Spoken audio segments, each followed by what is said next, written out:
मजालिस सिर्फ़ एक वाक़े के ज़िक्र के लिए नहीं है। ये मजालिस जिस पे अरबों रुपया ये कौम ख़र्च करती है और पैसे की कोई इतनी वैल्यू नहीं जिस कदर इस आशूरा के पीछे मासूम का खून मौजूद है। कि किसी ने कहा कि बीबी ज़ैनब सलामुल्लाह अलैह का रोना इमाम हुसैन पर, किसी खातून ने सवाल किया कि हम जब अपने शहीदों के लाशों को देखते हैं, बाप के सामने 3 लाशें, माँ के सामने ज़ख्मी लाशें आते हैं, तो वो तो बीबी ज़ैनब के सब्र को देख के हौसला पाते हैं। तो हम जब मिंबर से सुनते हैं बिलख़स 11 मुहर्रम को जब सैयदा ज़ैनब की निगाह भाई के पामाल लाशे पे पड़ी, तो उस मंज़र को इमाम ज़माना भी ज़ियारत नाहिया में याद करते हैं कि बीबी ने ख़ुद को ऊँट की ऊँचाई से ज़मीन पे गिरा दिया। तो कहा कि ये समझ में नहीं आ रहा, क्या ये सब्र सैयदा ज़ैनब के अगेंस्ट नहीं है कि एक तरफ उस बीबी के सब्र को बयान किया जाए, दूसरी तरफ भाई के लाशे को देखें और इस तरह से ऊँट की ऊंचाई से मुंह के बल ज़मीन पे आके गिरें। तो उलमा फरमाते हैं कि आपके सामने अगर आपके भाई का लाशा है, बेटे का लाशा है, किसी बेटी का लाशा है, वो बेटी है सिर्फ। बीबी ज़ैनब जिसे देख रही हैं वो सिर्फ ज़ैनब का भाई नहीं है, वो इमाम ज़माना सैयदा ज़ैनब है। ये मुसीबत कुबरा है बीबी ज़ैनब के लिए।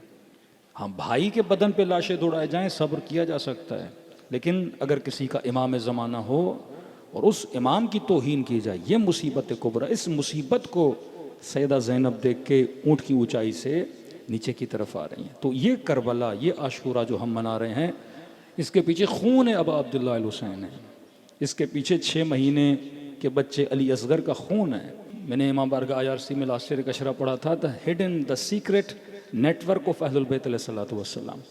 ये मत समझिए मकतब मोजिज़े की वजह से ज़िंदा है। ये मकतब जो आपका इस तरह से चल रहा है, आज और भी शिया हैं, लेकिन दुश्मन शिया इस्ना अशरी का क्यों दुश्मन बना हुआ है?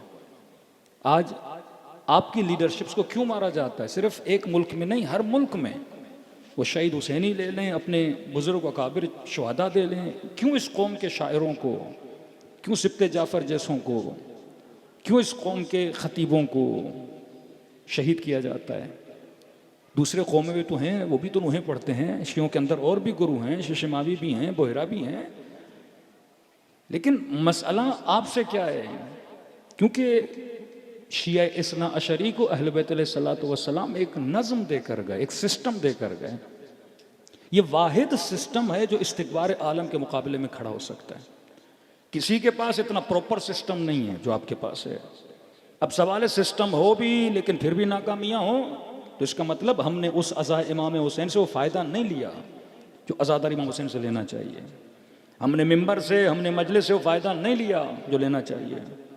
ये वर्ल्ड रिकॉर्ड है कि किसी कौम में इतने लेक्चर नहीं होते जितने शिया कौम में होते हैं। आपका मुहर्रम, आपका सफ़र, आपका रमज़ान, आपकी शहादतें, आपकी विलादतें, आपकी बरसियाँ, कि कौन सी कौम अपनी कौम को इतने लेक्चर देती है? एक बंदा PhD भी करे तो उसका एक नंबर्स ऑफ लेक्चर्स हैं कि 700 लेक्चर्स लेगा, 800 लेक्चर्स लेगा तो ये PhD पास करेगा। मिसाल दे रहा हूँ।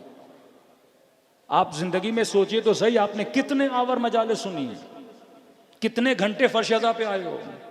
आज 60 साल के हो तो आपने हर साल मजलिसें सुनी हैं, 50 साल के हो तो हर साल मजलिसें सुनी हैं, 20 साल के हो तो हर साल मजलिसें सुनी हैं।